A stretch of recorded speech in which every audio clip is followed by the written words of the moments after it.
La pregunta me imagino que se refiere a que diga qué es lo diferente del ministerio nuestro con respecto a lo común del mundo, puesto que en el mundo hay miles de doctrinas en sí, incluso cristianas. Entonces no sé si es eso exactamente lo que me está diciendo, lo que me está preguntando, imagino que es eso, entonces más o menos voy a dar una breve explicación. Una de las primeras principales es que llamamos al Todopoderoso y a su Hijo por sus verdaderos nombres y con los títulos correctos. Al decir correctos me refiero a que los que usa la gente como Señor, Dios, son incorrectos ya que se refieren a Satanás. Explico. Señor es la traducción directa de la palabra hebrea Baal. Baal, según la escritura, es Satanás. Dios viene directamente de Zeus. Entonces, es Satanás, porque Zeus, según Apocalipsis, cuando le habla a Pérgamo, es Satanás. Entonces, no utilizamos esos títulos ni los nombres falsos porque se refieren a entidades negativas. Creemos en el antiguo y el nuevo pacto completamente, cosa que muchos cristianos dicen creer, pero que en realidad cuando se escucha su doctrina se ve que no, puesto que no toman en cuenta el antiguo pacto para nada y algunos incluso piensan que fue abolido. Yahushua lo vino a cumplir y a través de su espíritu revelar el verdadero mensaje, la verdadera instrucción que está ahí en la Torá, en vez de lo que entendieron a través de la letra que los llevó incluso a rechazar y matar al mismo Salvador, a los judíos me refiero. Por otro lado, la mayoría de cristianos consideran un rapto en el cual se van a ir al cielo en un abrir y cerrar de ojos, basándose en unos versos de Paulus, de Apocalipsis, de Tesalonicenses y de Corintios, obviamente Apocalipsis escrito por Yahu Hanan, en sí refiriéndome a la séptima trompeta, que es a la que se refiere Paulus cuando dice que en la final trompeta, en la última trompeta, se tocará trompeta por el Malaj y los escogidos serán cosechados. Sin embargo, en el cristianismo piensan que es la mayoría de los cristianos y todos los niños, cosa que la escritura no dice. Eso va a llevar a mucho error, a mucha confusión, tristemente, en el cristianismo. La mayoría de cristianos piensan que ese arrebatamiento que llaman rapto, cosa que no compartimos por la definición de la palabra, sucedería al inicio de los últimos 7 años. La escritura habla que el arrebatamiento de la cosecha sucede en la mitad de los últimos 7 años. Esa es una diferencia con la mayoría, aunque hay algunos que sí consideran o han visto que sucede en la mitad. Sin embargo, vuelvo y repito, la mayoría de los cristianos, aquellos que creen en el rapto, consideran que es un montón de gente que van a desaparecer donde sea que se encuentren. Eso no es lo que la escritura dice. Van a ser transformados en un abrir y cerrar de ojos, pero después de haber actuado, y con eso me refiero a lo que dijo Yahushua de cuando vean a la abominación desoladora en el lugar donde no debe estar, huyan a los montes. Estando en los montes, como cuando Lot huyó a los montes, puesto que Yahushua dijo que la venida del Hijo del Hombre sería como los días de Lot, Lot salió huyendo a los montes. Entonces, cuando los escogidos huyen a los montes, que es lo que representa Apocalipsis 12, la Virgen huyendo al desierto, ahí Yahweh les da alas de águila. Esa es la transformación, la cosecha, la última trompeta. Entonces, nosotros hablamos del segundo éxodo y la cosecha. Los cristianos hablan del rapto, basándose en unos versos también de Mateo 24, de Lucas y Marcos, donde dice uno será tomado y otro dejado, sin leer todo el contexto, sin darse cuenta que esos que serán tomados en ese contexto se refiere a aquellos que van a ser llevados a morir, como el mismo Yahushua les revela a los discípulos cuando le preguntan que a dónde serían llevados estos. Y Yahushua les dice donde esté el cadáver, ahí se reunirán los buitres. Las traducciones erradas normalmente ponen donde esté el cuerpo, pero si ven en la concordancia dice el cadáver. En Mateo dice el cuerpo muerto. Lucas y Marcos por alguna razón solo lo tradujeron como cuerpo. Algunas traducciones comunes en Mateo sí tienen cuerpo muerto, la cual la pueden verificar, pero en la concordancia sin duda ahí van a ver que se refiere a cadáver, no un cuerpo cualquiera. Y algunas traducciones, en ese sí la mayoría, tienen águilas en vez de buitres, pero pueden buscar en la concordancia y darse cuenta que ahí dice buitres, y sabemos que son los buitres los que rodean a los cadáveres, entonces es también lógico. En sí, se podría decir que esas vienen siendo unas de las principales diferencias, pero de esas y algunas otras que no he mencionado, se desprenden muchos otros factores, muchos otros detalles.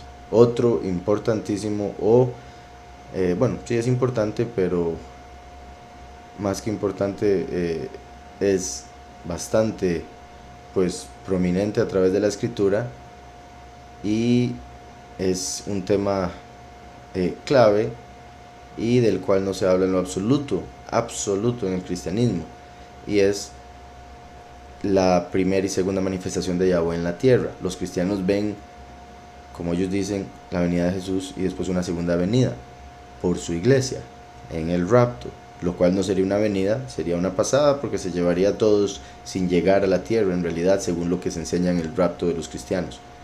Pero la escritura habla de que Yahweh es el primero y el último, y sería Yahweh el que se manifestaría en la tierra 2 veces. Yahushua ya vino como el primero, siendo la primera manifestación de Yahweh en la tierra.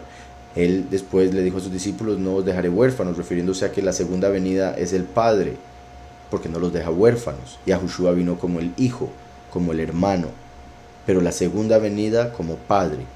Por eso Yahushua también le dejó decir a los fariseos, lo cual les dejó todos confundidos y no quisieron preguntarle nada más después de eso, cuando les dijo: ¿de quién es hijo el Mesías? Y ellos dijeron: de David. Y él dijo: ¿cómo va a ser hijo de David si David mismo lo llama soberano? Refiriéndose a Salmo 110, cuando dice: Yahweh dijo a mi soberano. David, al decir eso, está diciendo que tiene 2 soberanos en el cielo: Yahweh y su hijo, Yahweh y el Mesías. Entonces Yahushua dice: ¿cómo va a ser el Mesías su hijo si David lo está llamando mayor, lo está llamando soberano, y un hijo es menor? Entonces, Salmo 110 dice: Yahweh dijo a mi soberano: siéntate a mi derecha, cosa que Yahushua hizo al morir y resucitar. Y después dice: hasta que ponga a tus enemigos por estrado de tus pies, cosa que va a hacer Yahweh a través del último, cuando viene el fin de los tiempos, como uno de los 2 testigos. Lo matan, resucita, asciende al cielo y saca a Lucifer del cielo, el dragón, después de haber conquistado, después de haber vencido, como dice en Apocalipsis 6, que sale venciendo y para vencer, verso que por ese error o esa ignorancia del cristianismo con respecto a este punto en particular, erróneamente interpretan como que se refiere al anticristo, porque ven que el Cordero está en el cielo abriendo los sellos, y de repente ven a alguien en un caballo blanco en la tierra que sale venciendo y para vencer, y ellos dicen: ese es el anticristo. No tiene sentido, porque si fuese así ya estaríamos en problemas, porque eso significaría que el anticristo va a ganar, porque dice venciendo y para vencer. El caballo blanco representa algo apartado, algo bueno, pero le dan una connotación negativa basándose en textos que no tienen nada que ver con ese en particular. En el cristianismo enseñan de 2 venidas de un mismo envase en el cual está Yahweh. Con envase me refiero a un cuerpo, el de Yahushua, a quien ellos llaman erróneamente Jesús. Pero curiosamente en el judaísmo tienen un punto a su favor con respecto a este tema, puesto que sí comprenden que habrían 2 manifestaciones: una a través de la tribu de Yahudá, que ya se cumplió con Yahushua, y una a través de la tribu de Yahusef, que es la venida del último. Por eso es que también en Juan 1 le preguntan a Eliyahu si él es el Mesías, si él es Eliyahu o si él es el profeta. Cuando dice el profeta, se refiere al profeta como Moshe, que fue prometido por Yahweh en Deuteronomio 18:15. El profeta como Moshe. En el cristianismo erróneamente dicen que el profeta como Moshe es Yahushua, sacando de contexto algunos versos. Pero ahí vemos que los Yahudim y el mismo Yahushua y el mismo Yahuhanan el Inmersor o Juan el Bautista declaran, reconocen que habrían 3 que debían venir: Mashiach, que es Yahushua, como lo sabemos claramente, el primero, la primera manifestación de Yahweh en la tierra; Eliyahu, que Yahushua dijo que ese era Juan el Bautista y que de hecho tendría que volver a venir, que es uno de los 2 testigos de Apocalipsis 11; y el profeta, el cual no aparece en el nuevo pacto, además de esa pregunta de si era alguno de ellos 2, o en otros contextos del nuevo pacto donde se profetiza del mismo, o personas pensaban que Yahushua era el profeta. Entonces debe venir Yahweh a la tierra nuevamente como uno de los dos testigos, el otro testigo Eliyahu, como en el pasado vino Yahushua, Yahuhanan el Inmersor, Juan el Bautista como es conocido, y los van a matar a los dos testigos y van a resucitar 3 días y medio después, similar a como Yahushua resucitó. Van a ascender al cielo en una nube, como Yahushua ascendió en el cielo en una nube. Todo se va a repetir. Eso es algo que los cristianos no están esperando. Y cuando los cristianos leen Apocalipsis 11, que es donde sale más claro este tema profetizado, lo ven como que eso va a suceder después del rapto, entonces ellos no tienen ni que preocuparse porque eso se trata de... La mayoría de cristianos consideran que serán 2 hombres, Elías y Moisés, o Elías y Enoc, que van a bajar del cielo en una nube, cosa que no va a pasar, y que va a salir fuego de sus bocas. En algunas iglesias lo consideran eso, que va a ser literal, tristemente por algunas películas que han sacado del tema, y que van a predicar en Israel solo a los judíos. Por ende todos los cristianos se desentienden de ese tema, y también es un error que dice que solo a los judíos van a predicar. También es un error que diga que solo van a predicar en Israel o en Jerusalén, como los ponen normalmente en las películas o en las interpretaciones cristianas, y que van a estar vestidos con ropas como las de hace 2000 años. Entonces tienen varias interpretaciones con respecto a Apocalipsis 11 que están completamente erradas, y por otro lado la mayoría de cristianos ni lo alzan a ver ese capítulo, ni le ponen atención, porque consideran que es algo que tiene que ver con los judíos, a como ellos consideran que el pueblo judío es Israel, cosa que es otro tema que la escritura nos revela que no es así. Tristemente la mayoría de los que dicen ser judíos no lo son, sino que son la sinagoga de Satanás, dice Apocalipsis 2.9 y Apocalipsis 3.9. Son la sinagoga de Satanás aquellos que dicen ser Yahudim y no lo son. Muchos de los que los cristianos ven como judíos, pueblo de Israel, pueblo escogido, en realidad no son descendientes de Israel. Entonces, creo que ya hablé suficiente o demasiado con respecto a esa pregunta. De fijo, como dije, saldrían más detalles entre más nos adentremos en ese tema o en los que mencioné. Saldrían más detalles o más diferencias con respecto a lo que tristemente se enseña en la apostasía del mundo. Entonces, espero eso le ayude. Dice por acá, hay muchas montañas que parecen tener forma de caras de animales. ¿Qué puede ser? ¿Pueden ser los Nephilim? Yo pienso que no, pero ¿usted qué piensa?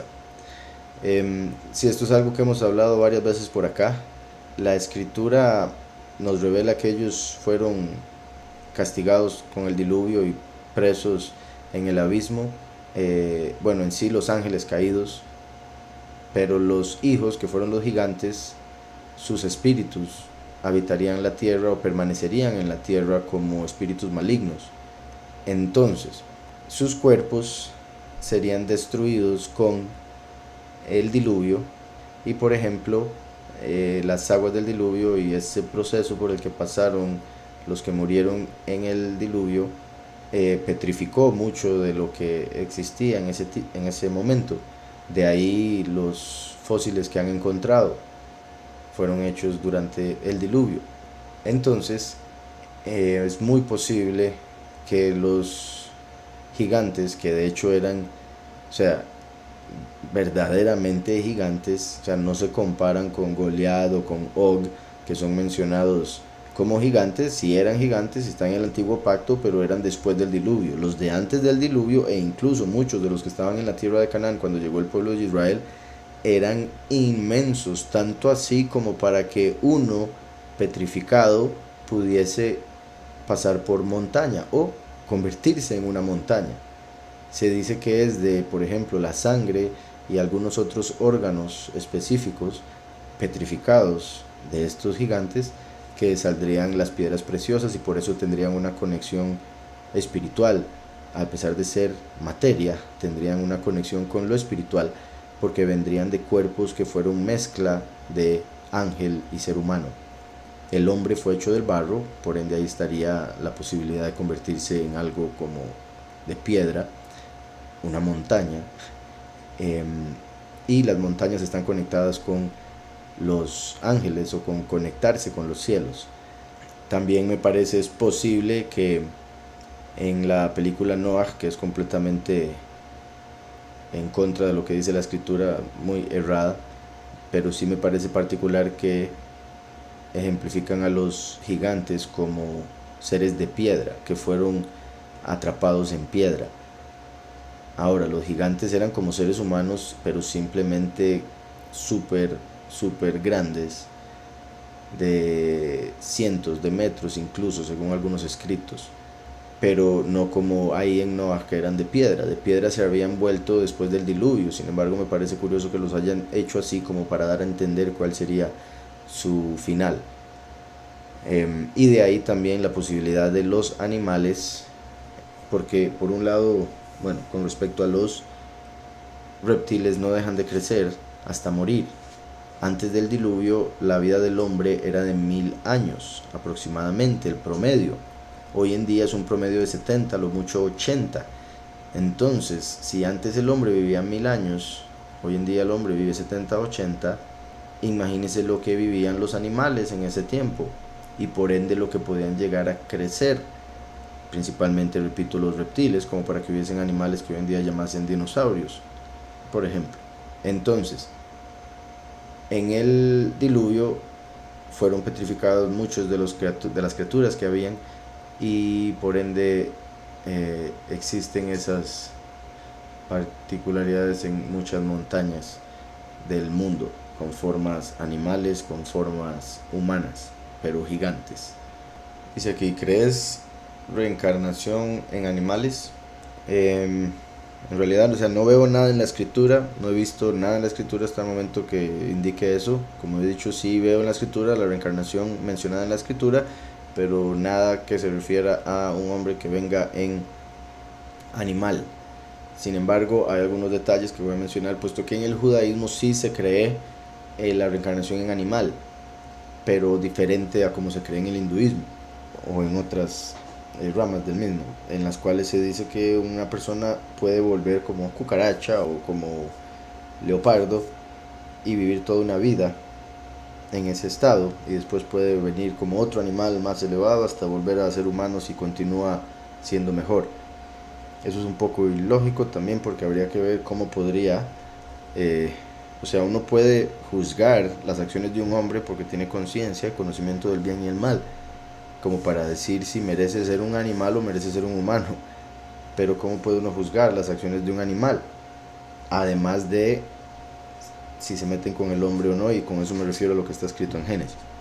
Entonces, por eso difiero un poco, o difiero bastante con el hecho de como lo mencionan en el hinduismo, de venir a tener toda una vida como animal y después morir y a tener otra vida como animal, y depende de un animal mejor o animal peor si es que la vida anterior como animal fue un mal animal, ¿verdad? Si era una hormiga que no le gustaba cargar nada, por ejemplo, ¿verdad? Lo cual no tiene sentido. Ahora, no que lo haya leído así, pero es lo único que se me ocurre.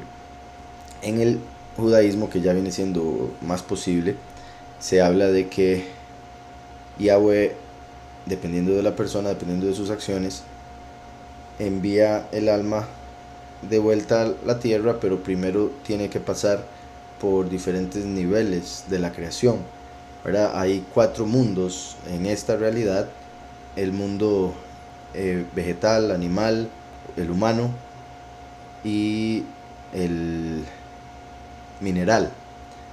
Entonces tendría esa alma, dependiendo del nivel en el que esté, los errores que haya cometido, tendría que pasar primero por el mundo mineral, después elevarse al mundo vegetal, después pasar al mundo animal, hasta poder volver a ser parte del mundo humano, como los 4 niveles de creación: Atzilut, que es emanación; Beriyá, que es creación; Yetzirá, que es formación; y Asiyá, que es acción. Entonces, tendría que pasar por mineral, que sería como, por ejemplo, por las piedras, que es lo que dicen en el judaísmo que es el proceso más rápido, y ese es al que me quería referir, porque la escritura dice que Yahushua dijo que Yahweh puede sacar hijos de las piedras, y eso parece indicar una referencia a que las almas de los humanos tienen que primero pasar a través de el mundo mineral en el cual estarían incluidas las piedras. Y por eso en hebreo, banim es hijos, abanim es piedras. Entonces Yahushua dijo, Yahweh puede sacar banim de las abanim. En sí, en piedras está la palabra hijos en hebreo, como diciendo que las almas pasan a través de esa realidad. Por eso también vemos en varias partes de la escritura que sacaban piedras para que funcionasen como testigos, para que diesen testimonio. Yahushua también dijo, si ellos callan, las piedras hablarán, las piedras clamarán. Entonces, hay varias indicaciones de que hay almas que pasan por la realidad de las piedras. Por otro lado, he mencionado algo que se podría decir no está explícito en la escritura, pero considero una posibilidad por otros detalles, y es el hecho de que si un hombre se comporta como un cerdo, básicamente está pidiendo con sus acciones convertirse en un cerdo, y podría darse una realidad en la cual eso llegue a cumplirse, que sería una forma en la que esta creación haría automáticamente que la persona reciba lo que pide, lo que busca con sus decisiones. Espero con eso quede algo claro o se comprenda cuál sería la forma. Repito, en el judaísmo lo que hablan es que tendría que pasar por un breve tiempo a través de esa realidad, como por ejemplo en el judaísmo o en sí en la escritura vemos 3 tipos de reencarnación. Gilgul, que es la que la mayoría de la gente entiende, sí, que el alma vuelva a entrar al mundo en un cuerpo nuevo, en otro momento, en otro tiempo, en otro lugar. Yibum y Yibur, que uno es cuando un hombre está casado, no tiene hijos y muere. Si tiene un hermano, su hermano debe casarse con la viuda y darle hijos al difunto. Ahí Yahweh se encarga de que el alma vuelva para que el difunto pueda tener descendencia. Ese es un tipo de reencarnación para descendencia. Y la otra, o el otro tipo, es como lo que vemos con Yahunatán y David, los mejores amigos, cuando dice la escritura que ellos se amaban tanto como si fueran un alma, y ahí habla de cómo, o se entiende que el alma de David se ligó, se conectó con el alma de Yahunatán. Entonces es como que una parte del alma de David, incluso mientras él vivía en el cuerpo de Yahunatán. De ahí también lo que se entiende cuando un líder o un pastor tiene talmidim o discípulos o ovejas. En el caso de, por supuesto, Yahushua, él es la cabeza de la congregación. El testigo como Moshe viene como el líder de los 144,000, por eso viene como el padre, y los 144,000 como hijos, porque viene siendo un padre espiritual, ya que pone la semilla a través de la Ruach para que nazcan de nuevo. Entonces se convierten en hijos del último. Si la élite conoce la escritura, ¿por qué están cumpliéndola?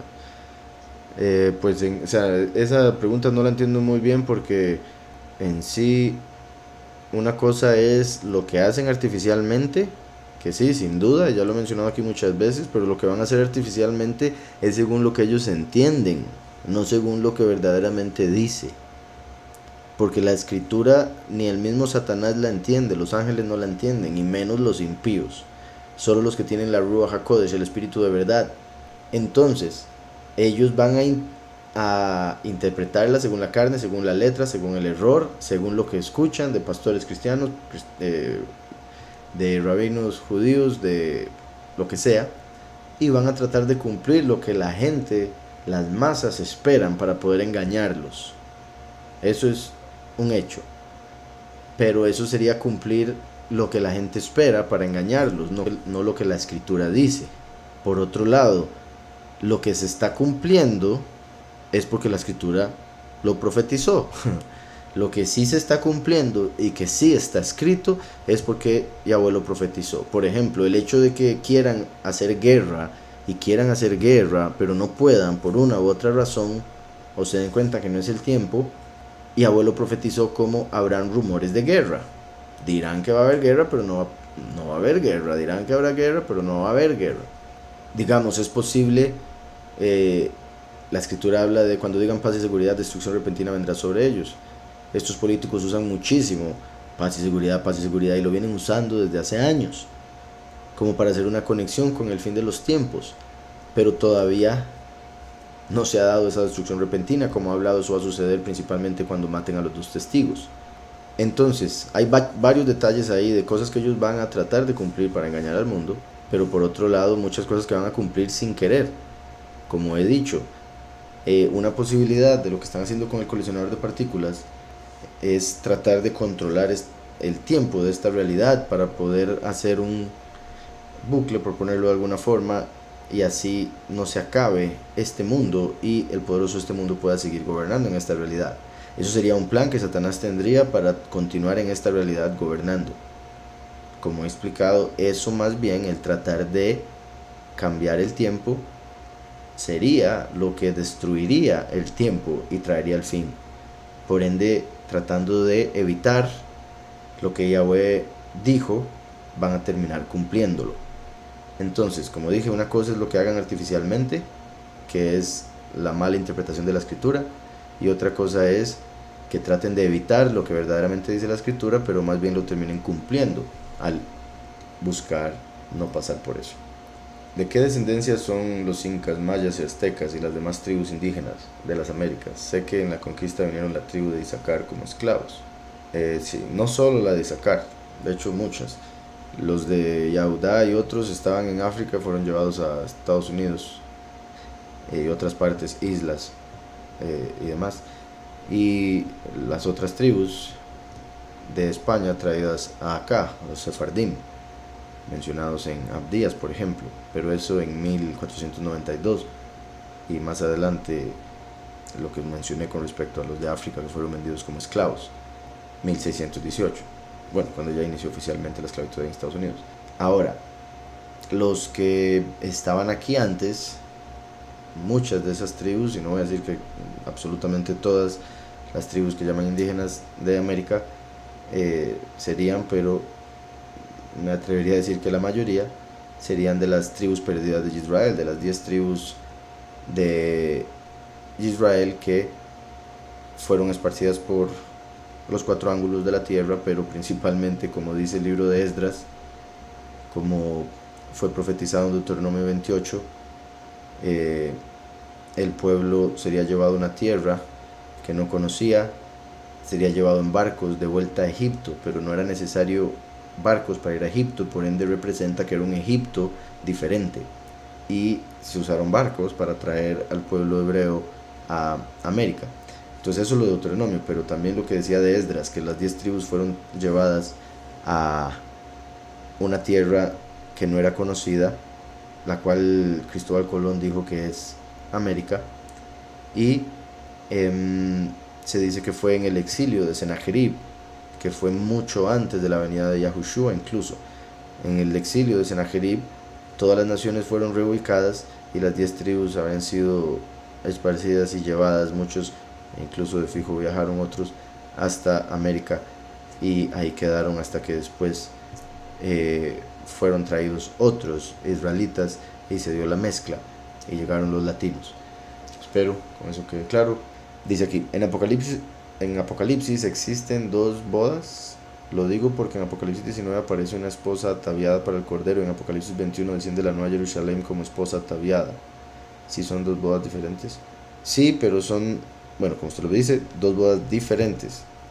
Una es de Mashiach con la congregación, que es un número de personas escogidas, uniéndose con los 144.000 cuando reciben un cuerpo nuevo. Se podría decir el primero con las almas, y 1000 años después el último con la Nueva Jerusalén, así como David se unió a la ciudad de David, que era Jerusalén.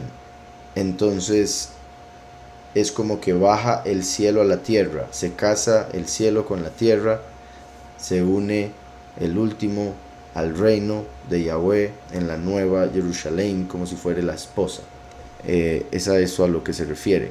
Ahora, el primero y el último ya para ese tiempo serán uno, pero simplemente me refería a lo que representa la primera unión y la segunda unión.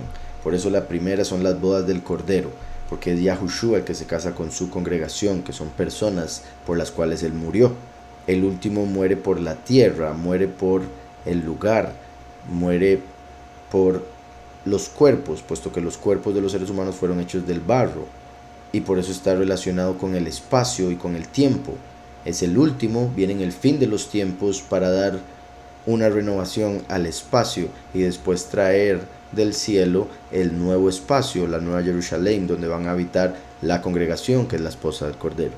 Entonces, espero eso haya quedado claro. Dice, sé que quizá ya hablaste de esto, pero ¿qué piensas del fenómeno de los dos soles? ¿Podría tratarse de Nibiru o Ajenjo? He visto, bendito Yahweh, que llevo rato pues viendo estas cosas o interesado en estos fenómenos, y esto es algo que se ha dado ya por muchos años. Entonces no considero que sea Nibiru, porque ya habría llegado, ya se habría visto por todo lado. No considero que sea Ajenjo, igualmente, la misma razón. Me parece, es muy posible que sea, depende de dónde está el sol, depende de la locación de la persona que toma la foto del video, el reflejo que se hace con el firmamento, y por ende se provoca esa proyección. Además de que hay muchos quienes piensan que el sol y la luna son proyecciones de plasma, y al ser proyecciones, repito, con las otras condiciones como la del cielo y las nubes, me refiero al agua en sí, puede provocar esos efectos en el cielo. Pero sí tendría que ver a cuál se refiere específicamente. No sé si es algo nuevo que está pasando y no lo he visto.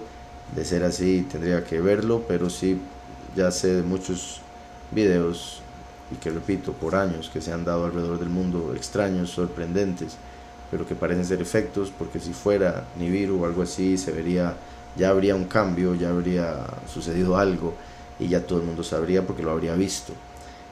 Entonces, sí, ahí considero que va a haber algo diferente cuando ya suceda lo de Ajenjo. Según su doctrina, ¿cuál es su inclinación, trinitario o unicitario? La escritura dice Yahweh es uno. Los trinitarios dicen que Yahweh es tres, o más bien que Dios es tres. Yahushua dijo Yahweh es mayor que yo. El Padre mayor es que yo. Entonces, como siempre explico, matemáticamente la Trinidad es incorrecta, porque 3 no es igual a 1, y menos si uno de los tres dice que uno de los tres es mayor que el otro. Entonces no puede ser, por ejemplo, 1 mayor a 2, me refiero al Padre mayor que el Hijo, si se supone que en la Trinidad son iguales. Ahora bien, como ya he dicho, Yahweh se manifiesta como primero y último. Ahí hay 3. Por otro lado, Yahweh emanó su voluntad, que es la Ruach HaKodesh, y a través de ella vino el Hijo, que es la palabra. Entonces, si está el Padre y el Hijo, la Ruach vendría siendo la madre, y eso viene siendo como una familia, que es una unidad, como el Padre y la Madre, que son cabeza y cuerpo, y los hijos son las extremidades. Entonces, Yahweh, Yahushua y la Ruach HaKodesh vienen siendo 3 que trabajan en conjunto como unidad, como una familia, pero el Padre es mayor, porque es del que emana todo. Fue el Padre o el hombre el que fue y buscó a la mujer, dejó padre y madre y se unió a su mujer y se hicieron una carne, de ahí vino el Hijo. Entonces, si el hombre pone la semilla en esa mujer con la cual se unió, viene una imagen de ambos.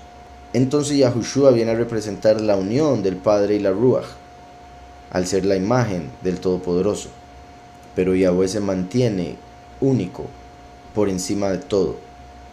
Me pone, ¿existen dioses de la tierra? No sé a qué se refiere con eso, si dioses que hayan salido del barro. Hay seres humanos que se creen dioses, pero están bueno, ni siquiera saben lo que eso significa, pero están errados, están engañados por Satanás, que ese es uno de los principales engaños de la serpiente. Hay espíritus que están conectados con la tierra, llamados elementales, pero no son dioses. Y hay ángeles caídos que se hacen llamar dioses, pero solo hay un todopoderoso creador de todo lo que existe.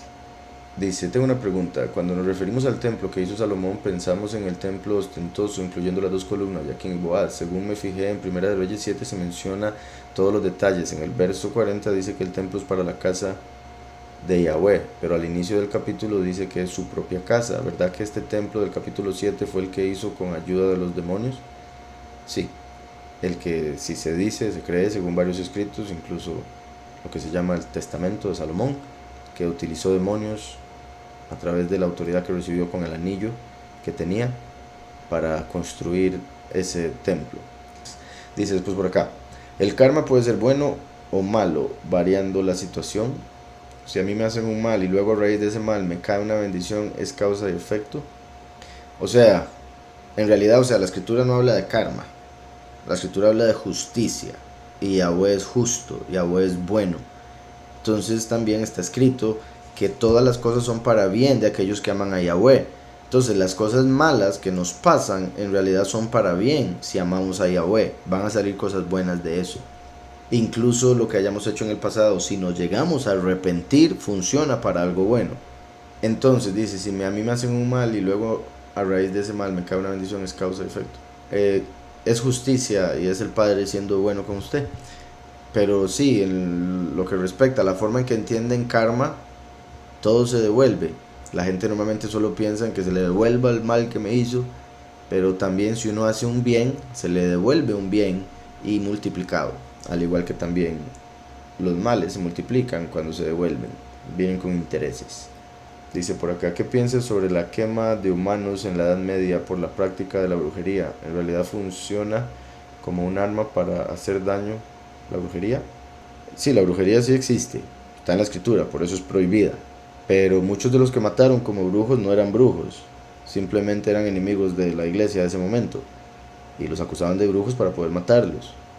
Algunos otros, pues, de fijo sí eran. O sea, no es de extrañarse, puesto que la brujería existe, hay muchos hechiceros, muchos brujos, y de hecho muchos de los políticos son brujos o utilizan brujos. Dice aquí, por cierto, ¿qué piensas sobre los chemtrails? Parece ser una realidad, pero casi no se habla de esto. ¿Son químicos o qué piensas que es? Sí, son químicos.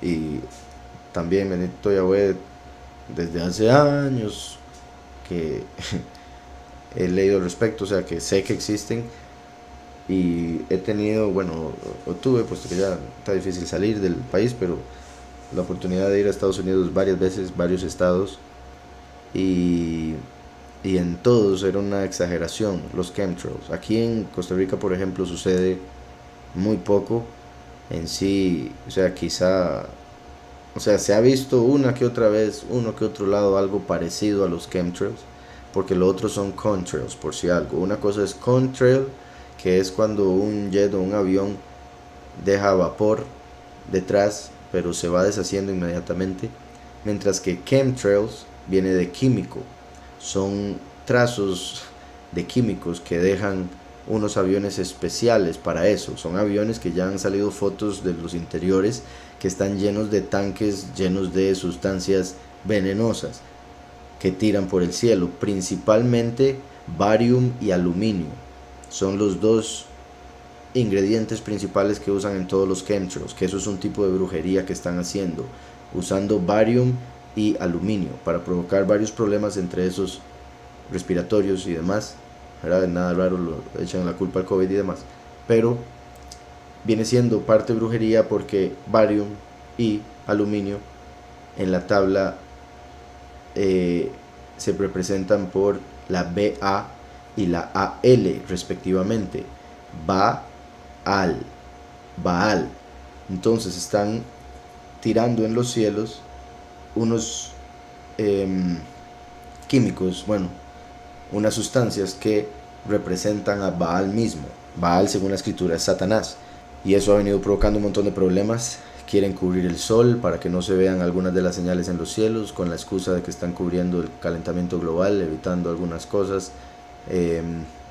Pero sí, es una realidad que los chemtrails existen. Hay algunos países, repito, donde no es tan común, bendito Yahweh.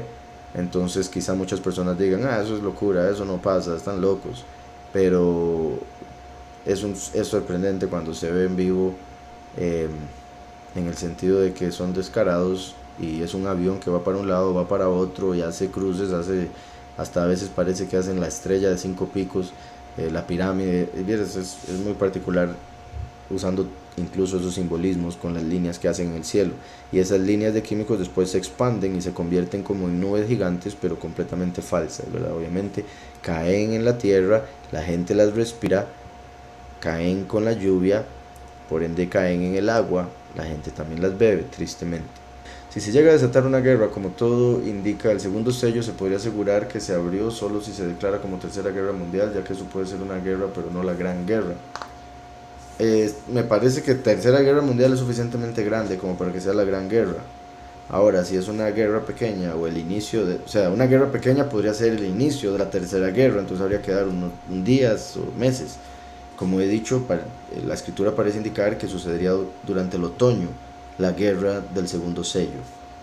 Y estarían pasando algunas otras cosas, como el ministerio de los dos testigos elevándose, dándose a conocer en algunos lugares del mundo, y a punto de suceder el hambre mundial, cosa que también se está dando con la inflación tan fuerte de los Estados Unidos y la destrucción de muchos sembradíos alrededor del mundo, pagándole a los que lo sembraron, curiosamente, el gobierno.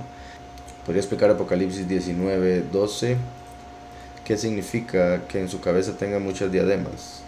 Cada diadema representa autoridad, es líder de varios lugares, de varias naciones, es autoridad de varias ramas, o maneja varias ramas del gobierno, se podría hablar también, puesto que es como un dictador, por ejemplo, que maneja todo lo que quiere, como quiere. Dice, ¿qué significa que en su cabeza tiene muchas diademas? Diferente a Apocalipsis 6 y 14, donde dice que tiene una corona. ¿Se relaciona eso con algo? Se puede ver como una comparación o una diferencia entre las diademas y las coronas, ¿verdad? Como las diademas de la bestia o del enemigo y las coronas de los escogidos, igual que la diferencia que hay entre el sello de los escogidos y la marca de los impíos. Es como la copia que hace Satanás, la autoridad que da Satanás, diferente de la autoridad que da Yahweh, la autoridad temporal a diferencia de la autoridad eterna, entre otros detalles. También se puede hablar como diadema haciendo alusión a femenino y corona haciendo alusión a masculino, como, repito, la autoridad terrenal sería femenina, temporal, la autoridad celestial sería masculina, eterna. También el hecho de que la gran ramera es la que ayuda para que lleguen a tener esa autoridad, entre otras cosas. Dice Apocalipsis 19:12, sus ojos eran como llama de fuego. Bueno, en este caso claramente está hablando de Mashiach. Voy a ver el verso pero voy a aprovechar un momento, ir a la concordancia. Y bueno, por si algo lo que estaba mencionando es por lo que habla con respecto a diademas en referencia a la bestia. En este caso está hablando de una vez que el último murió, resucitó y se une a Yahushua, primero y último son uno, y por ende llegan a obtener toda la autoridad de la tierra, así como ya Yahushua obtuvo la autoridad en los cielos. Ahora el último viene y obtiene la autoridad en la tierra, y por ende, por decirlo así, lo temporal llega a dejar de ser para poder hacerse algo nuevo, incluso en esta realidad, puesto que ahora que ya vino el primero, cielos, y el último, tierra, se puede hacer un nuevo cielo y una nueva tierra. En Apocalipsis 19:12 vamos a ver la palabra que utiliza ahí, voy a tener que ver la versión griega, y dice, ahí sí dice corona, bueno, pero en griego dice diadema, es literalmente así como se pronuncia, y es la G1238, lo traducen como corona 3 veces, después dice diadema, una banda azul con blanco, con el cual los reyes persas se amarraban la tiara o el turbante. Interesante porque Yahweh habla del rey persa como una representación del último, lo llama incluso el Mesías, porque es quien conquista Babilonia, como hoy en día la gran ramera de Babilonia, y el último viene a conquistarla. Curioso que la diadema era el nombre de lo que usaban los persas, color azul que representa el cielo o el agua de vida, y blanco que representa la pureza, la limpieza de pecado, así como los persas o persa quiere decir espléndido. Y el último viene por las naciones, por eso muchas diademas, naciones. Y de hecho viene a tomar las naciones que habían gobernado la bestia y las otras bestias mencionadas en el libro de Daniel. Después nada más dice el ornamento del rey que lleva en la cabeza. También diadema se puede interpretar como para amarrar alrededor. El último en ese momento viene a amarrar al enemigo, a atar a los impíos. Tiene la autoridad para amarrar, para sellar, para dar leyes, que es también lo que representa el anillo que Yahweh le promete en el libro de Ageo. También, y esta sería también una clave de por qué ahí aparecen muchas diademas, porque era una señal de triunfo y de valor y de poder militar. Incluso, qué sorprendente esto, de gozo nupcial y de alegría de fiesta. Ahí en Apocalipsis 19, donde aparece que tiene muchas diademas, viene de las bodas del Cordero, o sea, viene con el gozo nupcial. Viene de las bodas, viene de una fiesta, con alegría. Viene a pelear la guerra de Armagedón, o sea, con fuerza militar, habiendo vencido como testigo fiel, por ende con valor, como dice aquí, cívico. Y habría salido venciendo y para vencer, terminando en Armagedón, donde ya tiene la autoridad porque ya habría muerto y resucitado, no hay forma de que lo venzan. Entonces ya viene con las diademas del triunfo, que es lo que representa la diadema, todo eso que es lo que está sucediendo específicamente en ese evento. Repito, por si algo, lo que estaba diciendo al inicio era porque me estaba basando en Apocalipsis 13. En Apocalipsis 13 dice el verso 1: me paré sobre la arena del mar y vi subir del mar una bestia que tenía 7 cabezas y 10 cuernos, en sus cuernos tenía 10 diademas. Esos son los líderes que tienen autoridad sobre 10 porciones. Cada uno, son 10 líderes, cada uno tiene porción, una porción de esas 10 en las que se separa el mundo entero. Muy posiblemente es lo que se está haciendo con lo que hoy en día llaman el grupo de 10. Dice, sobre sus cabezas nombres de blasfemia. Otro verso al que me refería, en Apocalipsis 12:3, dice: otra señal también apareció en el cielo, un gran dragón escarlata que tenía 7 cabezas y 10 cuernos, y en su cabeza tenía 7 diademas. Entonces, vamos a ver, decía, ¿qué significa en su cabeza tenía muchas diademas? Diferente a Apocalipsis 6 y Apocalipsis 14, donde dice que tiene una corona. ¿Se relaciona eso en algo? La corona, por ejemplo, también se conecta con la corona que llevaba el sumo sacerdote. Yahushua vino como sumo sacerdote. Entonces está el sacerdocio y el reino que Yahushua ofrece al decir que nos hace reyes y sacerdotes. Entonces, dos tipos de coronas. Ahora, obviamente corona también se le da al último en Apocalipsis 6. Voy a ver, por ejemplo, Apocalipsis 6 aquí en el griego para ver la palabra que aparece. Lo más seguro, si no me equivoco, es Estéfano. Apocalipsis 6 dice: y una corona le fue dada. La palabra es Estéfanos. Ahí apenas viene a vencer. Entonces se puede también interpretar como una corona de príncipe para llegar a convertirse en rey. O corona del pueblo para después convertirse en rey de todas las naciones. Por eso todas las diademas después. En sí, aquí la traducción que da la concordancia de esta en particular, Estéfanos, es una marca de realeza, de exaltado rango. Era un premio que se le daba a los que triunfaban en los juegos públicos, ¿verdad? Estilo así, olimpiadas y eso. En este caso, ¿verdad?, se refiere al que viene a pelear espiritualmente.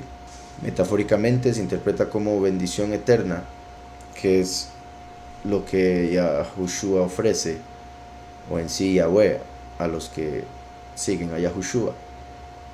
En sí, un ornamento de honor, un símbolo de honor generalmente. En este caso no se menciona la conexión con los persas, que me pareció una conexión muy particular, muy poderosa, muy profética, y tampoco se menciona las otras características que se conectan con el último, y incluso con Mashiach cuando son uno y vienen después de las bodas del Cordero. Ahí se mencionaba que las diademas representaban el gozo de las bodas representaban la alegría de la fiesta, representaban la fuerza militar, el valor, etcétera, lo cual es poderosísimo porque eso ya lo habría recibido en ese momento de Apocalipsis 19, a diferencia de lo que sucede en Apocalipsis 6 y también incluso en Apocalipsis 14. ¿Qué pasa con los canales como Buda? Me pone acá el según Dios, conciencia y despertar, Lao Tse, se puede tomar un mensaje si llega a estos canales sin creer en sus ideologías. La escritura dice, examinadlo todo, tomad lo bueno, desechad lo malo. Entonces, uno tiene libre albedrío y si tiene la escritura como base, nada debería moverlo sobre la roca fuerte que es Yahushua HaMashiach, la piedra angular.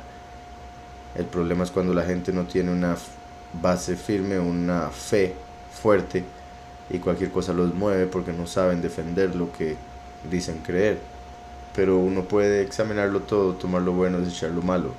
El enemigo incluso, que es el padre de la mentira, para engañar, usa en muchas ocasiones parte de la verdad y la mezcla con mentira. Por eso es que incluso en ideologías falsas se encuentran verdades, como por ejemplo lo que llaman la ley de oro, de amar al prójimo como uno mismo, hacer con otros lo que le gustaría que hagan con uno. ¿Usted cree que hay alguna confesión con lo espiritual y el pelo largo? Me imagino que es una conexión. Sí, bueno, hay dos cosas en la escritura, una positiva y una negativa con respecto al pelo largo. Paulus menciona que para un hombre es deshonroso andar el pelo largo, principalmente porque el pelo largo fue dado para las mujeres, ya que representa un velo, la cobertura del cuerpo, puesto que la mujer es el cuerpo y el hombre la cabeza, y por eso es común que el hombre se quede calvo, porque eso mismo muestra a través de la naturaleza que el hombre no debe cubrir su cabeza para orar, profetizar principalmente, y no debe andar su cabello largo, y por eso esa particularidad de la naturaleza. Por otro lado vemos lo que es el voto del nazariato, en el cual el que es nazareo hace un voto por cierto tiempo de no beber vino o ninguna bebida alcohólica, no tocar cadáveres, cuerpos muertos de nada, de ninguna criatura, y no pasar navaja sobre su cabeza. Por ejemplo, Shimshon o Sansón era un nazareo y por eso tenía el cabello largo. En ese caso se cree tenía 7 dreads, lo que llama 7 guedejas, normalmente como lo traducen en la escritura, y usaban turbantes, se acomodaban el cabello para que no se viese femenino ni desordenado ni nada de eso. Pero sí, esas son las dos cosas que vemos en la escritura, positivo y negativo. Dice Jeremías 7:22 al 23, ¿quiere decir que realmente Yahweh no fue quien mandó hacer los holocaustos que cumplían los sacerdotes? Sí, eso quiere decir, pero voy a leerlo. 22 al 23, voy a leer desde el 21. Así ha dicho Yahweh de los ejércitos, Elohim de Israel: añadid vuestros holocaustos a vuestros sacrificios, y comed la carne, porque no hablé yo con vuestros padres, ni nada les mandé acerca de holocaustos y de víctimas, el día que los saqué de la tierra de Egipto, el día que los saqué de la tierra de Egipto. Pero esto les mandé diciendo: escuchad mi voz, y yo seré vuestro Elohim, y vosotros seréis mi pueblo, y andad en todo camino que os mande, para que os vaya bien. Escuchad mi voz, o sea, sed obedientes, cumplid mi voluntad, cumplid los mandamientos. En lo que respecta a lo profético, la voz de Yahweh es el último, la segunda manifestación, el buen pastor, que sería como escuchar de la interpretación de los dos testigos o del testigo como Moshe, que interpreta lo que escribió Moshe. Y yo seré vuestro Elohim, y vosotros seréis mi pueblo, y andad en todo camino que os mande. Yahushua es el camino que nos mandó. Yahushua dijo: yo soy el camino, nadie viene al Padre si no es por mí. Y después dice: para que os vaya bien, para que os vaya tov, o sea, para que reconozcan al bueno, que se refiere al Padre a través del último, como lo he explicado en otras ocasiones. Pero lo anterior es por lo que me pregunta, que es lo más importante, porque no hablé yo con vuestros padres, o sea, fue un ángel el que se aprovechó y les dio la idea de sacrificar animales. Por eso Yahweh nos dice en Amós capítulo 5 verso 26, antes bien, de hecho me devuelvo al 25, donde dice: me ofrecisteis sacrificios y ofrendas en el desierto en 40 años, casa de Israel. Antes bien llevabais el tabernáculo de vuestros Moloch y Kium, Júpiter y Saturno, Zeus y Cronos, ídolos vuestros, la estrella de vuestros Elohim que os hicisteis. Os haré pues transportar más allá de Damasco, ha dicho Yahweh, cuyo nombre es Elohim de los ejércitos. Antes bien llevabais el tabernáculo de vuestros Moloch y Kium. Después de haber dicho: me ofrecisteis sacrificios y ofrendas en el desierto, dice: no, lo hacías para los astros, para la mentira.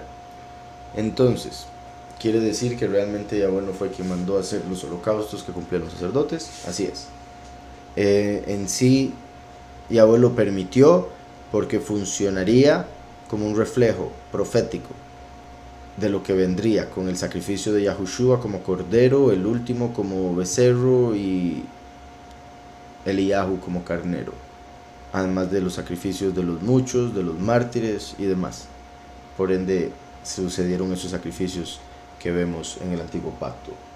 Vamos a ver, el libro de Sofonías es sumamente profético para el fin de los tiempos, y claramente se podría decir que Sofonías 2, 1 y 2 habla del último como Micael, el malach de Yahweh. Vamos a ver, Sofonías 2, 1 y 2 dice: congregaos, meditad, nación sin pudor, antes que tenga efecto el decreto y el día se pase como el tamo, antes que venga sobre vosotros el furor de la ira de Yahweh, antes que el día de la ira de Yahweh venga sobre vosotros. ¿Me aclaras la duda qué significa Adonai? Buscando online dice es Señor, pero Baal es Señor también. Okay. Adonai significa soberanos. Es plural, de hecho. Viene de Adon, que es soberano. Se refiere a autoridad, gobierno, realeza, honor. Amo es lo que se refiere Señor, o sea, dueño, como amo y esclavo. Dice Apocalipsis 22:5. Puede darme más, se refiere a tiempo postrero, ¿verdad?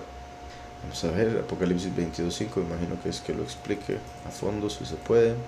Dice: allí no habrá más noche, y no tienen necesidad de luz de lámpara ni de luz del sol, porque Yahweh el soberano los iluminará y reinará por los siglos de los siglos.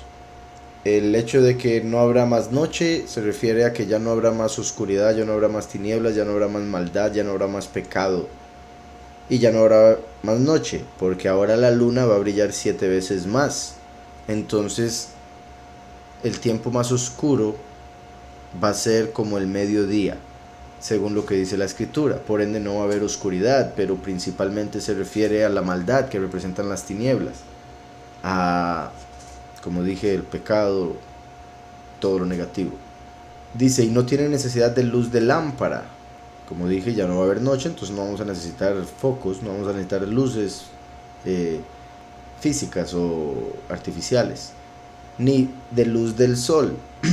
El sol va a iluminar 7 veces más. Pero en lo que respecta a la nueva Jerusalén, el nuevo cielo y la nueva tierra, no vamos, principalmente los escogidos, a necesitar del sol, porque vamos a ser de luz. Por ende no va a haber necesidad de una luz externa. Dice después: porque Yahweh el soberano los iluminará. Yahushua es la luz que estará dentro de cada uno, y reinarán por los siglos de los siglos, porque Yahweh nos hace reyes y sacerdotes a través de Yahushua.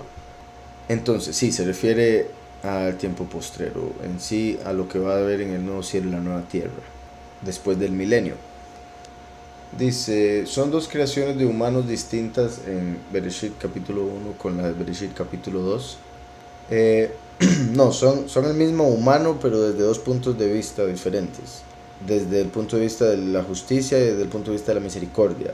Desde el punto de vista de la creación y desde el punto de vista humano, entre otras cosas.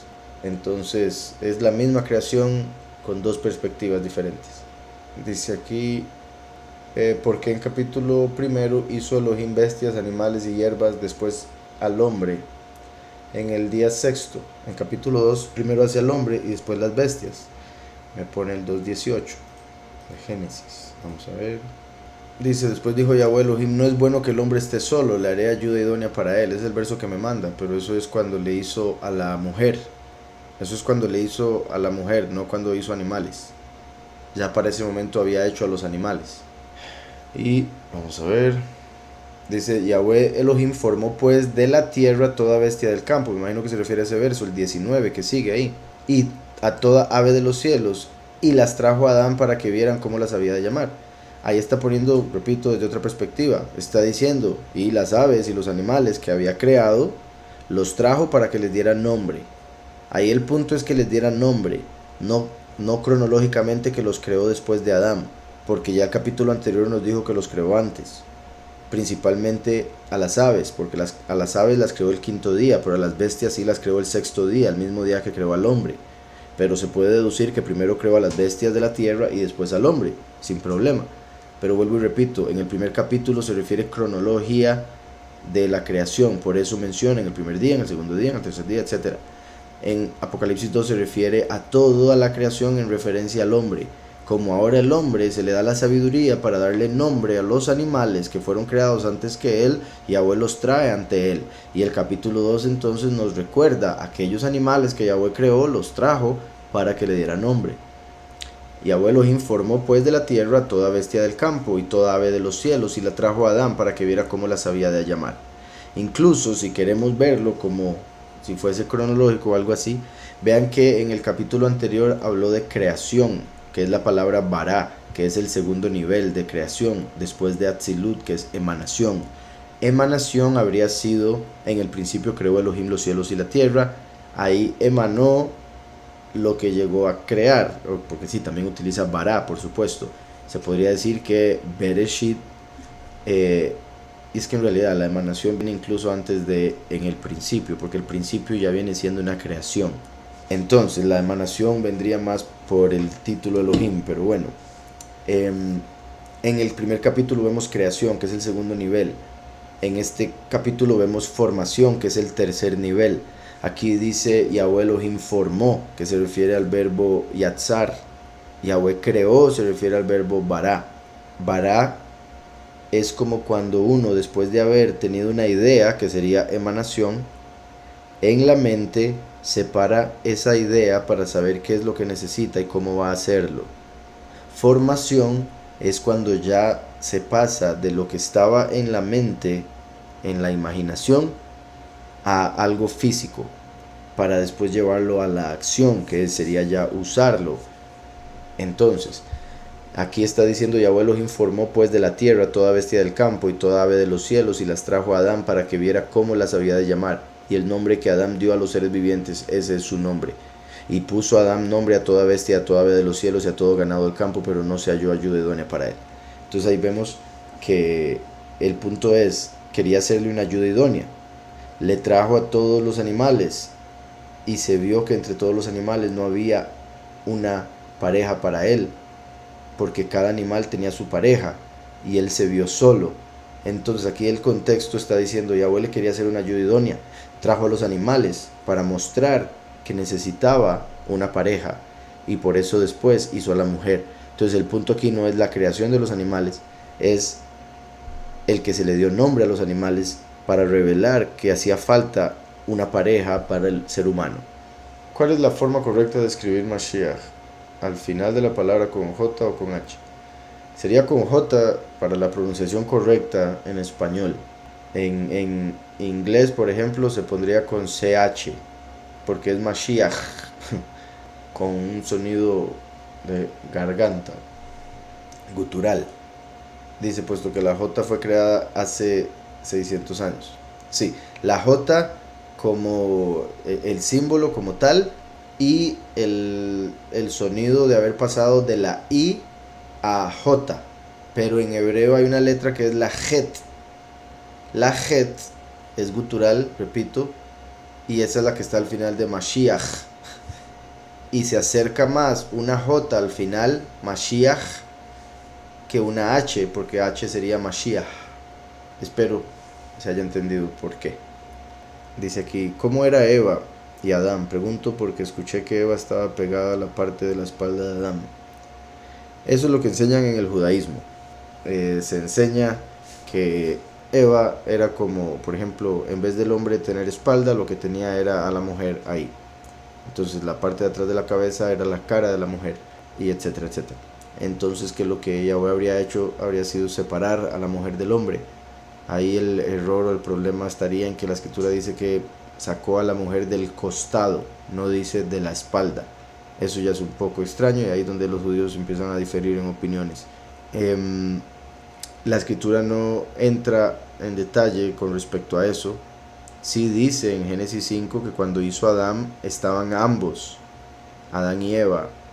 O sea, cuando hizo a Adán, los hizo hombre y mujer. Entonces estaba, por decirlo así, el potencial de la mujer escondido en Adán, como la voluntad escondida en el Padre, hasta que él la tuvo, o sea, hasta que quiso, hasta que pensó. Entonces emanó la voluntad como Eva emanó o salió del costado de Adán. Por si algo en los libros gnósticos se habla de que, o sea, se habla de una manera un poco más clara o directa.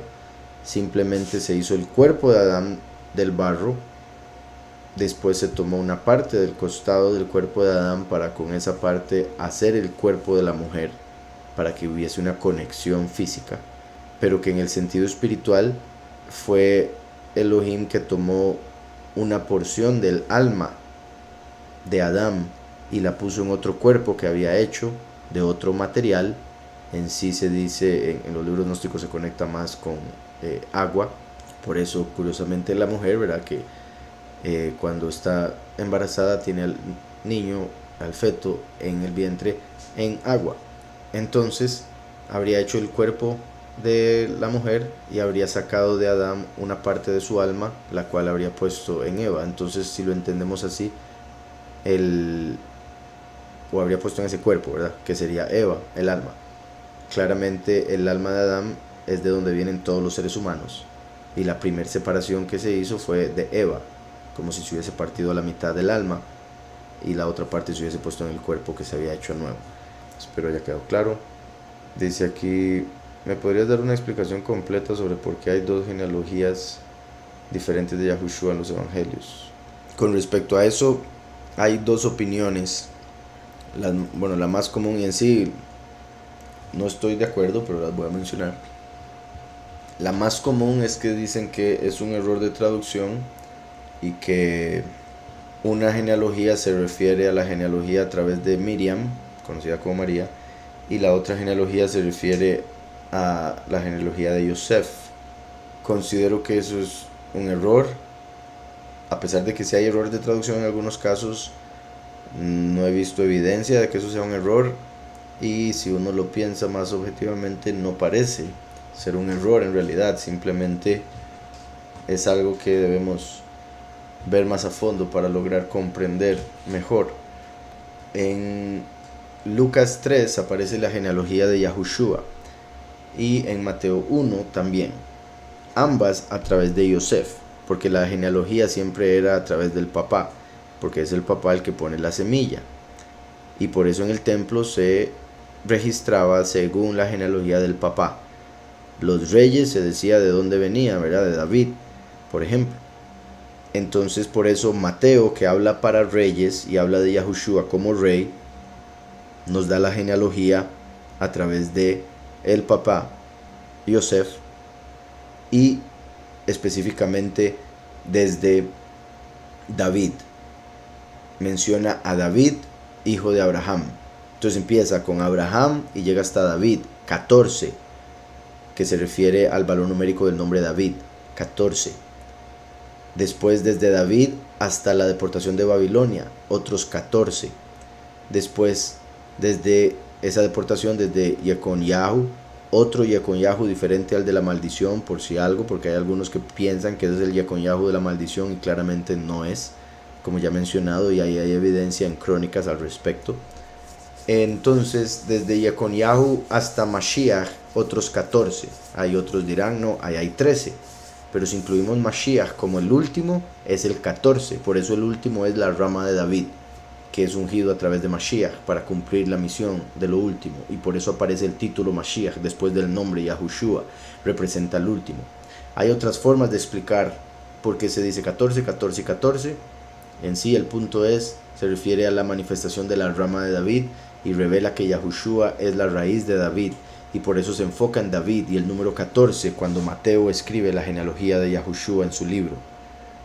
La genealogía de Lucas, ya que Lucas escribe para todo ser humano, para todo hombre, se basa en Yahushua como ser humano.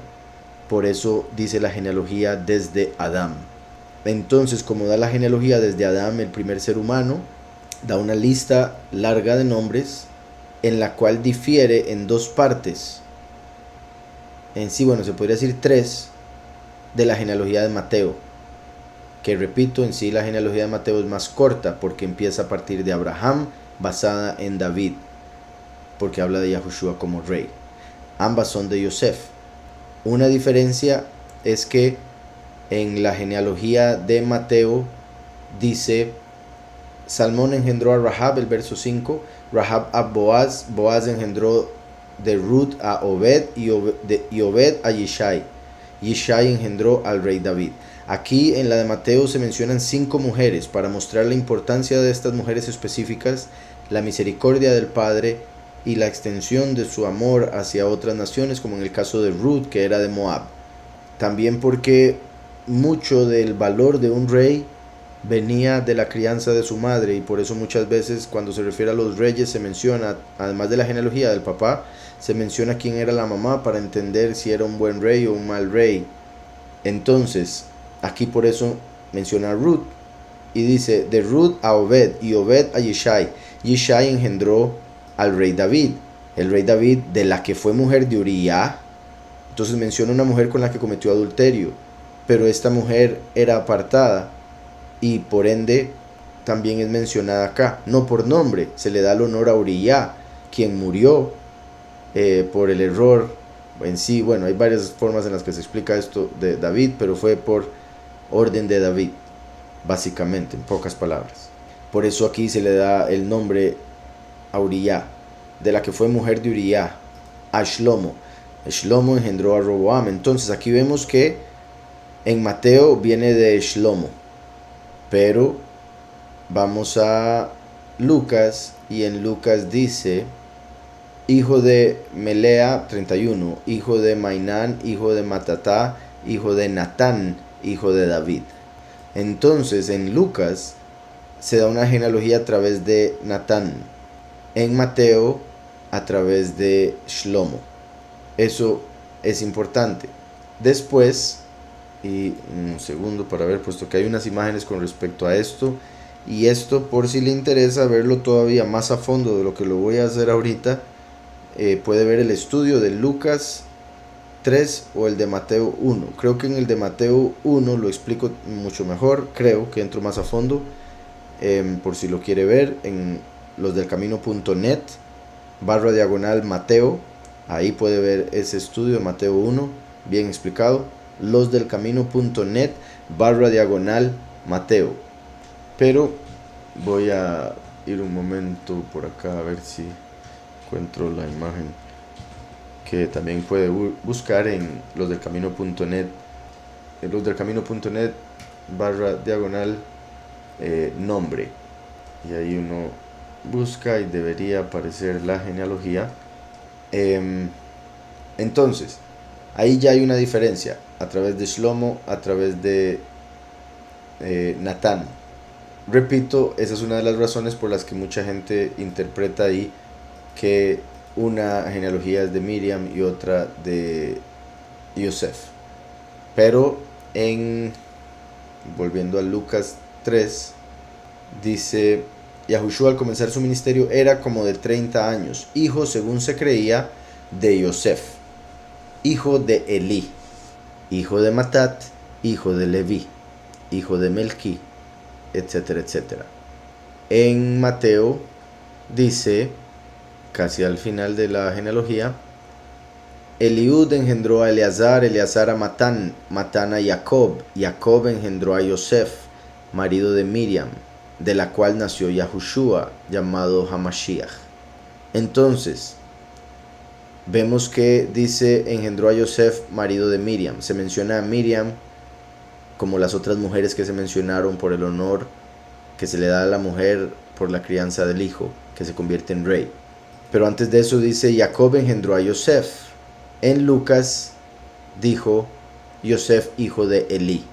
Ahí vemos algo muy particular y de hecho muy poderoso. Ahora mencioné un tipo de reencarnación que vemos en la escritura. Y para eso voy a mostrar otro verso de la escritura, en sí una historia de la escritura rápidamente, puesto que me dijo que fuera a fondo en el tema. En Génesis 38 vemos una historia de cuando Yahudá se casa con Batshua, para representar que vendría Yahushua. Batshua se casa con Yahudá, Yahudá con Batshua. Entonces, dice, ella concibió y dio a luz un hijo al que llamó concibió otra vez y dio a luz un hijo al que llamó Onán, volvió a concebir y dio a luz un hijo al que llamó Selah. Ella se hallaba en Kezib cuando lo dio a luz. Entonces 3 hijos tuvo aquí. Después dice, después Yahudá tomó para su primogénito a una mujer llamada Tamar, pero era el primogénito de Yahudá, quien fue malo ante los ojos de Yahweh, y Yahweh le quitó la vida. Entonces murió porque era malo. Dice, entonces Yahudá dijo a Onán, llégate a la mujer de tu hermano, despósate con ella y levanta descendencia a tu hermano. Esta es una ley que los patriarcas cumplían incluso antes de que la Torá se diese. Es posible que viniese con las leyes que Yahweh dio a Noaj, pero en sí la escritura dice en Deuteronomio que cuando un hombre se casa con una mujer y muere sin tener hijos, su hermano más próximo debe casarse con la viuda para darle hijos al difunto. Entonces, esa es una forma en la que Yahweh permite que el alma de alguna manera entre a través de su hermano para tener descendencia con su mujer. Aquí dice, entonces Yahudá dijo a Onán, el segundo hijo, llégate a la mujer de tu hermano, Tamar, despósate con ella y levanta descendencia a tu hermano, puesto que no tenía hijos. Esto es exactamente lo que sucede 3 veces a través de la historia humana con la genealogía de Yahushua y de, Yahushua a través de Yosef en Lucas y Mateo. En sí 2 veces, pero al suceder 2 veces, uno de esos 2 viene de Natán, el otro viene de Shlomo. Uno de esos 2 me refiero a 2 hermanos, uno de los cuales estaba casado con una mujer. Por ejemplo, vamos a volver a Lucas. Lucas habla de Yahushua como hombre, entonces se refiere al aspecto físico. Mateo habla de Yahushua como rey, se refiere al aspecto legal. Entonces, una cosa es de dónde vino Yahushua. Obviamente Yahushua vino de Miriam en lo que respecta a lo físico, lo genético, pero en lo que respecta a la ley, él estaba como hijo de Yosef, y Yosef venía genéticamente de una persona, pero ante la ley era hijo de otra persona. ¿Qué quiere decir eso? Que, por decirlo así, vuelvo al Lucas, dice, Jacob engendró a Yosef, y vea que utiliza la palabra engendró. Jacob habría engendrado a Yosef, por ende Jacob sería el hermano del que aparece en Mateo con el nombre de Elí. Entonces Jacob era hermano de Elí. Aquí dice Yosef, hijo de Elí, así como también menciona según se creía, como que en la ley se había registrado era hijo de Yosef, y este era hijo de Elí. Según la ley era hijo de Elí, pero había sido engendrado por Jacob. Eso significaría que Elí estaba casado y murió sin dejar descendencia. Entonces Jacob, su hermano, se casó con la viuda y tuvo a Yosef. Yosef genéticamente habría sido de genéticamente habría sido de Jacob, pero ante la ley habría sido de Elí. Y la misma situación por la ley de Deuteronomio sucedió con Matán y Matat, porque después dice hijo de Matat, hijo de Leví, hijo de Melquí, hijo de Haná. En el otro dice Jacob, que era hijo de Matán, hijo de Eleazar, hijo de Eliud, y etcétera, etcétera, etcétera. Entonces sucedió 2 veces seguidas esto de la ley, y por eso las genealogías son diferentes. Espero haya quedado claro la razón por la que en un lado se explica la genealogía genética y por eso utiliza el término engendró, e incluso menciona a Miriam porque fue de Miriam que salió genéticamente, y en el otro menciona el aspecto legal de quién se creía que era, de quién estaba escrito como hijo por la ley de Deuteronomio. Espero eso esté claro.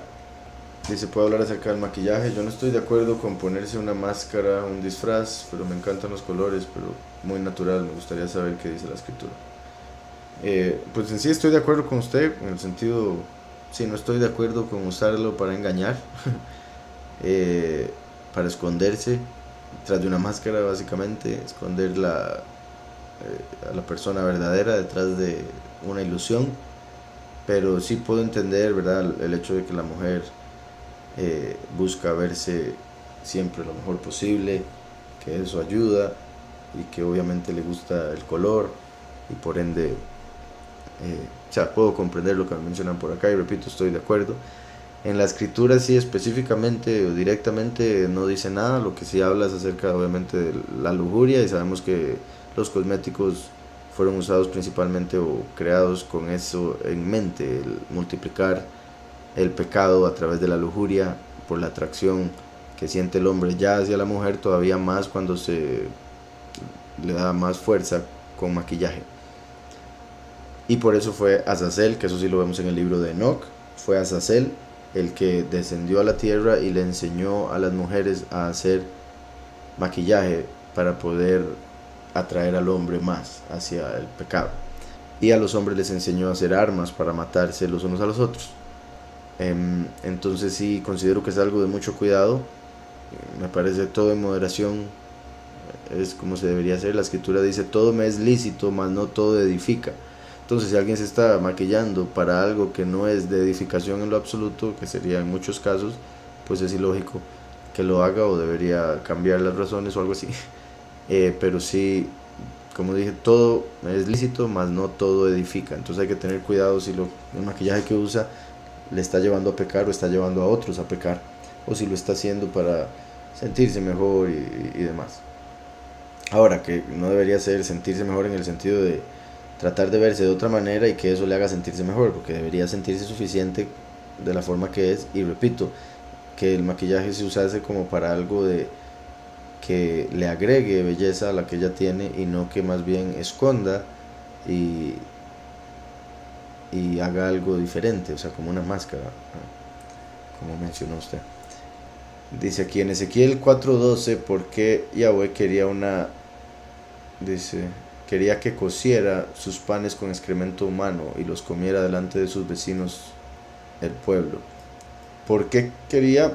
En sí, porque estaba dando una muestra gráfica, y bastante gráfica, de lo que el pueblo iba a pasar. Cuando la gente está muy mal, de hecho, o sea, es hasta un dicho de algunos pueblos, el decir algo similar, literal, o sea, que se ve aquí de una manera literal. Dice Ezequiel 4:12, y comerás pan de cebada cocido debajo de la ceniza, lo cocerás a vista de ellos en fuego de excremento humano.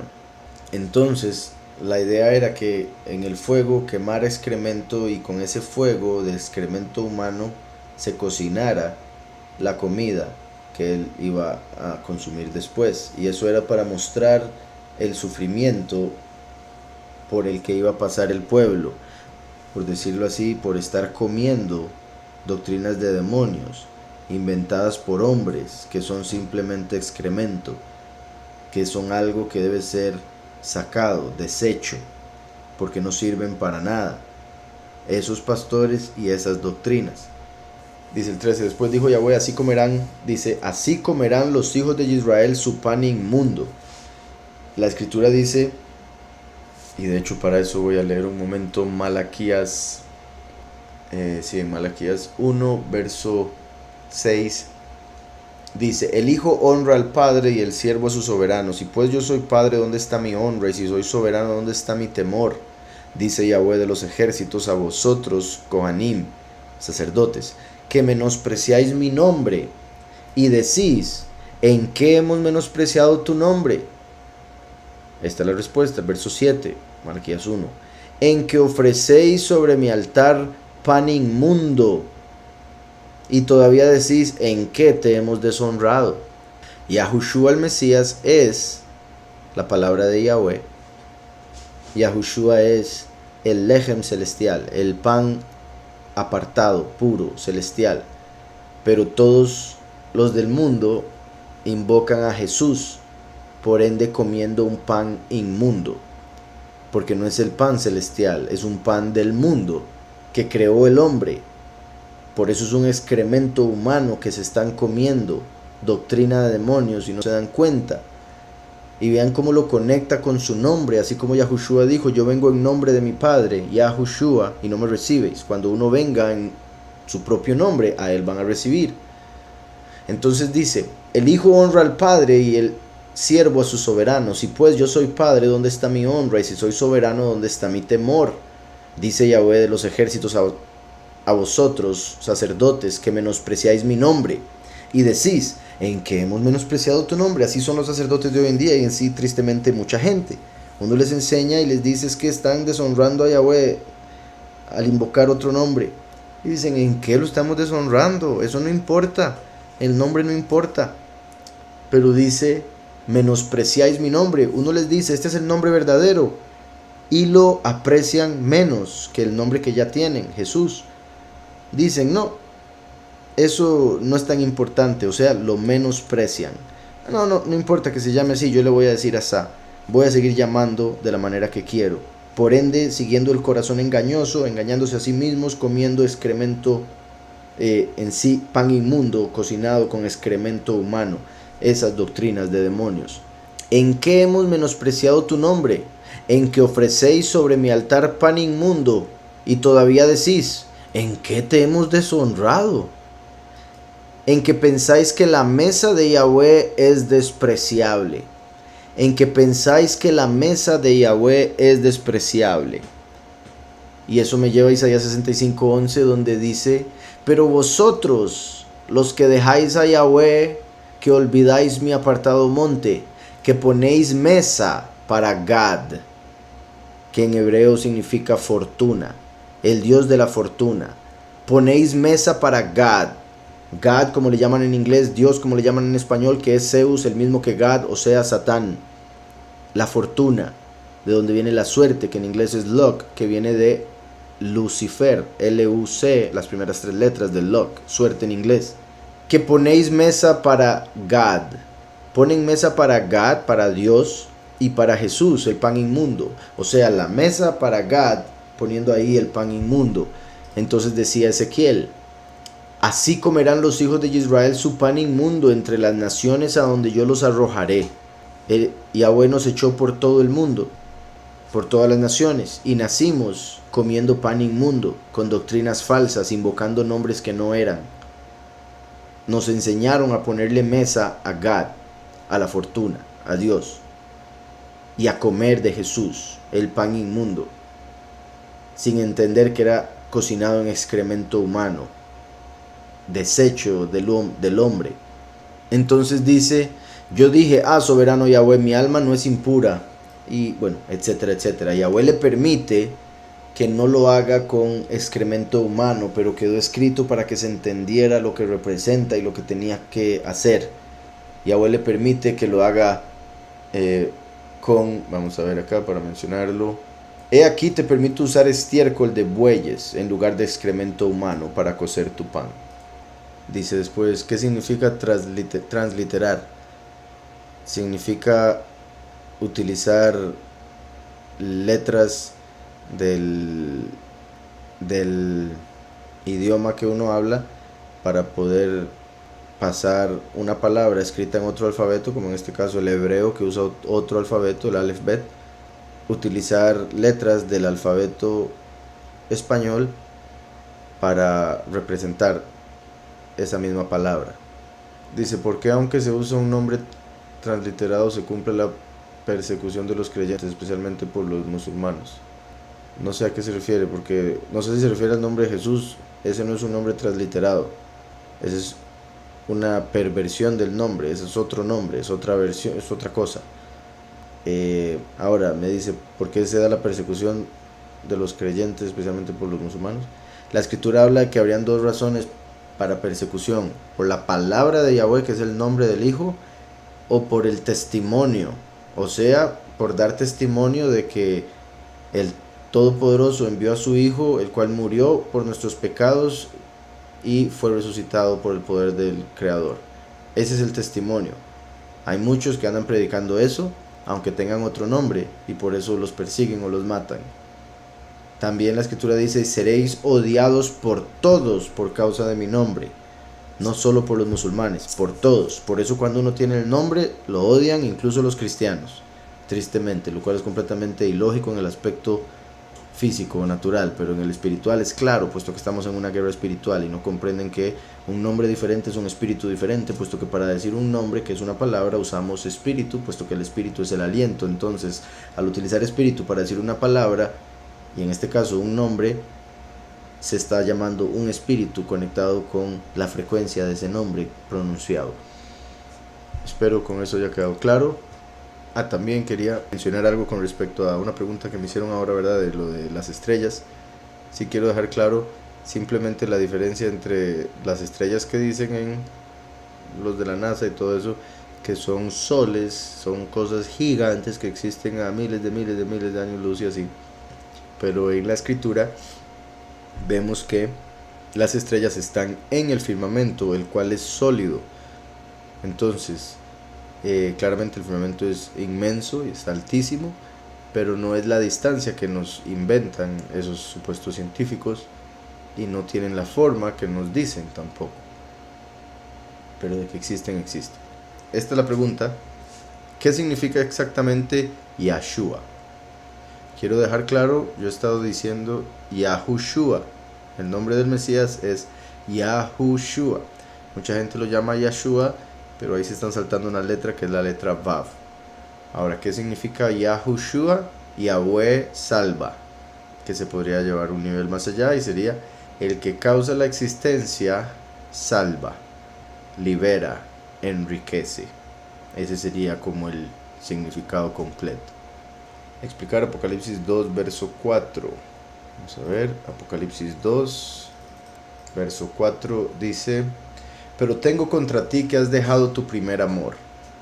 Me devuelvo para explicar esto, por si algo, esto está explicado a fondo en la página nuestra, elcaminodeyahweh.com, elcaminodeyhwh.com, a la cual también pueden llegar, esa página pueden llegar a través de losdelcamino.net, si se les facilita ese nombre, losdelcamino.net. Ahí pueden llegar, ahí le dan clic en el menú a Yahweh, donde dice Yahweh en hebreo, en el menú, o en el submenú, en el que aparece después de poner el cursor encima del menú donde dice Yahweh. Ahí les va a aparecer el camino de Yahweh y otras opciones, pero en sí ahí pueden leer, y lo digo así porque si entran al camino de Yahweh.com aparece inmediatamente una menorá con los nombres de las 7 congregaciones que aparecen en Apocalipsis. Si le dan clic a la congregación de Éfeso, van a ir a la explicación de la congregación de Éfeso y van a leer a fondo todo lo que se explica acá o lo que se dice acá. Pero pueden ver también simplemente yendo a losdelcamino.net y dándole clic a donde aparece lo del libro y buscando ahí el capítulo de Efesio, de la congregación de Éfeso. Entonces dice: Escribe al Malach de la congregación en Éfeso, el que tiene las 7 estrellas a su diestra, el que camina en medio de los 7 candelabros de oro, dice esto: yo conozco tus obras, tu arduo trabajo y tu perseverancia, que no puedes soportar a los malos. Has probado a los que dicen ser apóstoles y no lo son, y los has hallado mentirosos. Has sufrido, has sido perseverante, y aquí está la clave, has trabajado arduamente por amor de mi nombre y no has desmayado. Has trabajado arduamente por amor de mi nombre, por amor de mi nombre. Ahora dice el verso 4, pero tengo contra ti que has dejado tu primer amor. Trabajaba por amor al nombre, pero dejó ese amor, o sea, dejó el nombre. Es una congregación que tenía el nombre, pero lo dejó botado por una u otra razón. Pensaba que no era necesario, pensaba que era prohibido, pensaba que era pecado mencionarlo, etc. Entonces es eso a lo que se refiere. Y por eso dice: recuerda por tanto de dónde has caído, arrepiéntete y haz las primeras obras, pues si no te arrepientes pronto vendré a ti y quitaré tu candelabro de su lugar. Entonces tengo contra ti que has dejado tu primer amor, que en sí, repito, es el nombre, el trabajar para el nombre, el dar honor al nombre, que otra forma de verlo, empezaban a buscar honor para sí mismos. Dice: escuché que la letra Vav debería tener la letra V y no la letra W, así que mi pregunta es, ¿en qué video explica por qué es Yahweh y no Yahvé? Creo que no hay un video, bueno, o sea, está el video del nombre, pero no sé si entro a fondo en ese tema, pero le puedo explicar acá rápido, con mucho gusto. Por un lado, la letra Vav originalmente se llamaba Wow, no era Vav, se llamaba Wow. Ahí está el sonido de la W, Wow. Viene siendo, de hecho, al decir uno W, algo interesante de esa letra es que es una consonante compuesta por 2 vocales. Entonces se puede decir que es una consonante con sonido de vocal. ¿Cuál vocal? U. Las letras hebreas son consonantes, pero 5 de ellas tienen sonido de vocal, entre esas la Waw o la Vav. En algunos casos la letra Vav, en algunas palabras, principalmente desde que se pusieron los puntos de vocal, adquieren el sonido de V, como cuando se usa como la Y en español al decir una y otra cosa. En hebreo sería ve otra cosa, se pone la Vav al inicio y se pronuncia como V, como V en este caso. Hay otras palabras, pocas, donde aparece así, pero en muchos casos, me atrevería a decir la mayoría, aparece como U, en otros como O, cuando se refiere a posesión, como Beitó sería su casa, Beit o Bait es casa, y la O al final sería su casa. La Vav como U es en la conjugación del verbo en tercera persona. Por ejemplo, es una de las formas en que aparece como U en tercera persona, conjugación, y bueno, de hecho, plural pasado. Entonces, en el caso de Yahweh, en Yahweh está el que era, el que es y el que será. Los 3 tiempos se encuentran en el nombre Yahweh a través de las letras. Con la Yud, futuro. Con la Hei, presente. Con la Vav, pasado. Entonces Yahweh como U. Se encontró evidencia en varios lugares del nombre del Todopoderoso escrito con vocales en latín. Todas las vocales nuestras, usando la I, la A, la O, la U y la E. Yahweh. Yahweh. Repito, la letra Vav originalmente tenía el nombre y sonido Wow. Repito, es una consonante con sonido de U. No es Yahweh, como algunos dicen, eso sería con G. Es Yahweh. Por ende se puede poner con W o con U. Se llega al mismo sonido, Yahweh. Entonces escuché que la letra Vav debería tener el sonido de V y no de W. Entonces, bueno, espero con eso haya quedado claro. Dice, saludos Coresh, con respecto al matrimonio, en la parte de la celebración o fiesta, ¿hay alguna manera que haya de hacerla? ¿Hay cosas que hay que tomar en cuenta para eso? ¿Los esposos podrían festejar ellos yéndose de viaje y por ejemplo, o como ellos se sientan cómodos y felices de hacer la celebración? Como siempre he dicho, la escritura no menciona un ritual específico de boda, pero a través de la escritura vemos 5 puntos que la escritura apunta a que son claves para un matrimonio y vienen siendo un contrato terrenal, un contrato celestial, porque está escrito todo lo que ates en la tierra será atado en los cielos. Mínimo 2 testigos de la unión, una celebración y la consumación con la relación sexual. Esos serían los 5 puntos para llegar a consumar el matrimonio. Espero eso haya quedado claro.